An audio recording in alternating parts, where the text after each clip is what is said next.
Hi guys, তোমাদের প্রিয় channel সোনালী বিশ্বজিৎ স্যান ব্লগে আপনাদের স্বাগত জানাই এন্ড আশা করি তোমরা সবাই ভালো আছো এন্ড আমরা সবাই ভালো আছি। তো গাইস, তোমাদের জন্য আজ দারুণ ব্লগ নিয়ে চলে এসেছি অনেকদিন পর, যে কি আজ আমি বাড়িতে বানিয়েছি পনির চিলি। তো গাইস, তোমরা ভিডিওটা এন্ড তক দেখার চেষ্টা করো, দেখো আমি কিভাবে বানিয়েছি এন্ড খুবই দারুণ লেগেছে খেতে। এবার দেখো তোমরা চেষ্টা করবে বাড়িতে ওইভাবে বানাতে, খুব দারুণ লাগবে। এন্ড ভিডিওটা লাস্ট তক দেখার চেষ্টা করবে এন্ড যারা এখন থেকে সাবস্ক্রাইব করেন নাই ওরা চ্যানেলটাকে আমার সাবস্ক্রাইব করবেন এন্ড ভিডিওটা লাইক কমেন্ট এন্ড শেয়ার করবেন। Thank you. এই হচ্ছে ময়দা,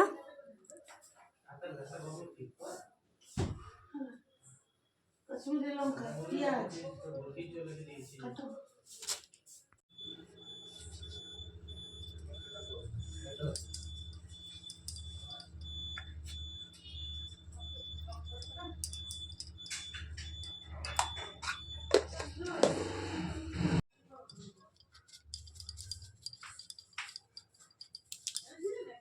গাইস তোমরা দেখতে পাচ্ছ পেঁয়াজ আছে, রসুন আছে, কাঁচা লঙ্কা, টমাটোর অ্যান্ড ক্যাপসিকাম। বাস, অনেকজন আদা দিয়ে বাড়িতে, তো আমাদের বাড়িতে আদা খায় না কেউ, তার জন্য আদা দেওয়া হয়নি। বাকি এগুলো হয়ে গেছে, ওদিকে ওটা মেখে পরে ভালোভাবে রেখে দিয়েছি, অনেকক্ষণ মাখা হয়ে গেছে। এটা এবার তেলে করে ভাজবো, দেখবেন। তো হালকা মতো লাল লাল করে ভাজা হয়ে গেছে, দেখতে পাচ্ছ। এমনই বেশি ভাজতে ভালো হবে না, দেখো।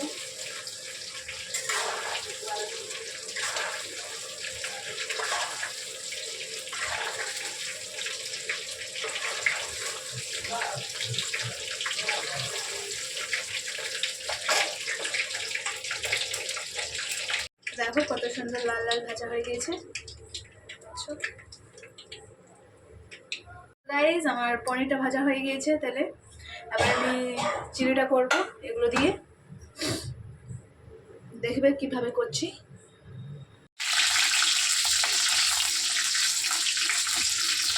এবার আমি পেঁয়াজ দিলাম, রসুন লঙ্কা পেঁয়াজ সব দিয়ে হয়ে গেছে।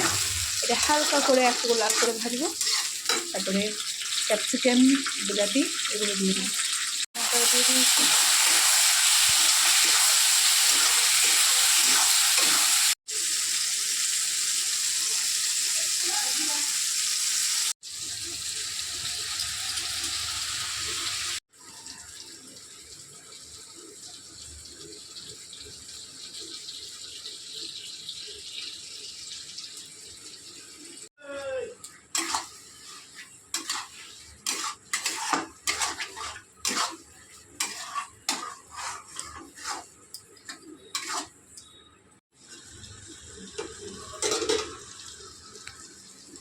এটা হাফ চামচ ময়দা গুঁড়া জল দিয়ে দিলাম।